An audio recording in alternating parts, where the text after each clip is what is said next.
Let's begin a quick tour of the new Max V2 Channel Manager interface, specifically focusing on how to add a new rate code. Start by clicking on the Settings tab, then navigate to the Property Profile section.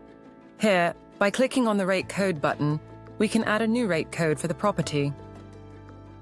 In this section, we have the ability to add a new rate code or edit an existing one. To add a new rate code, simply click on the plus button. Next, input the details for the new rate code. Once you're done, click on Save. First, add the short code, followed by name and description of the code. Once all is done, click on the Save button to save the changes. Thank you for watching. For more videos on related topics, please visit our YouTube channel.